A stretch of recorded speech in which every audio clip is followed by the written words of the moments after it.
everybody, it's Miss Pribble. Today I'm going to read to you a book called Holler Loudly.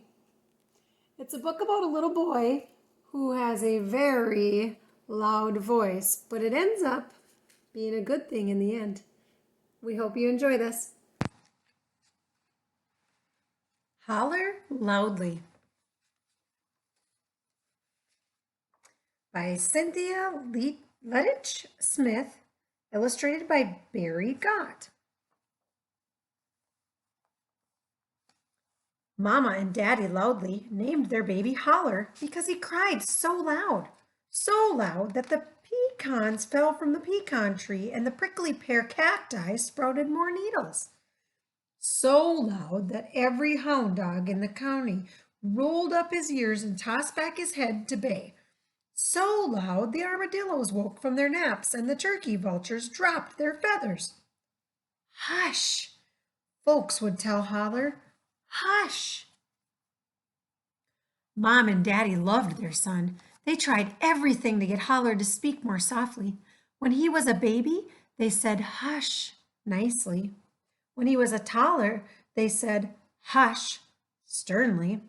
And finally, when he was old enough to go to school, they found themselves shouting hush, but it was no use. Every few generations, a Loudly baby was just born loud, and Holler had been the lucky one. Holler loved school. He loved art and music. He loved reading and writing, and he loved facts and figures.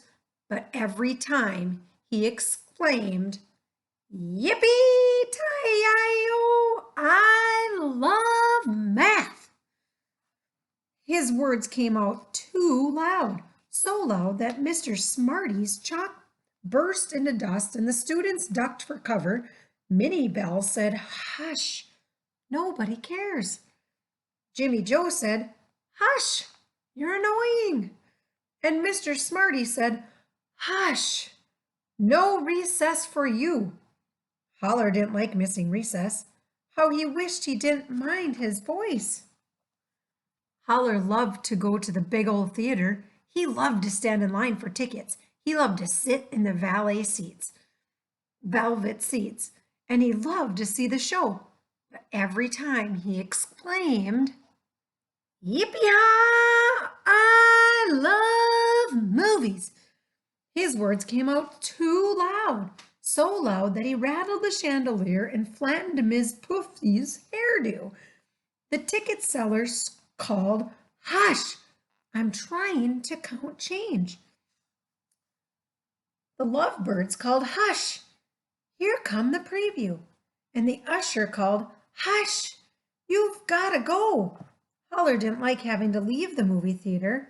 How he wished folks didn't mind his voice. Holler loved fishing with Gramps and Gus. He loved baiting his hook with tamils. He loved floating in Grandpa's boat, and he loved catching catfish. But every time he exclaimed, "Yahoo! Let's land a big one!" his words came out too loud, so loud that the boat tipped, sending them soaring, ker-splash, into the lake.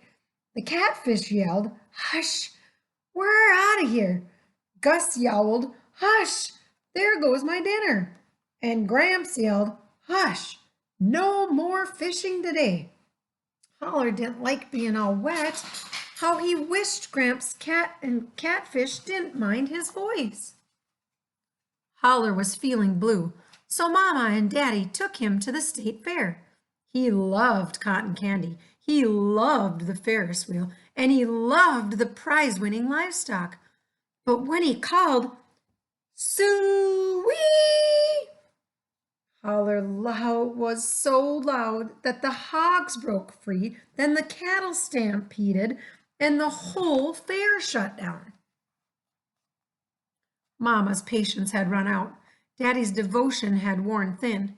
But Gramps' barbershop quartet was singing in town square, so they went to hear it.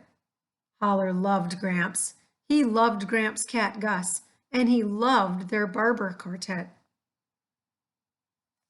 Howdy! Looks like rain! Holler yelled over the singing. Hush, Daddy scolded. You're a distraction. Hush, Mama scolded.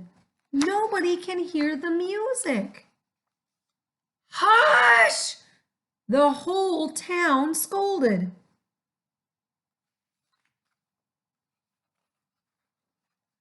So finally, Holler hushed, and the quartet crooned.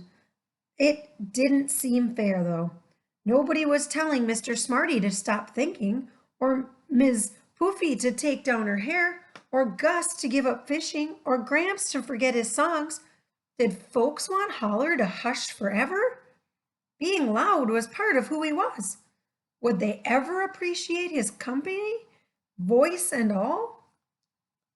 Holler took comfort listening in the quartet.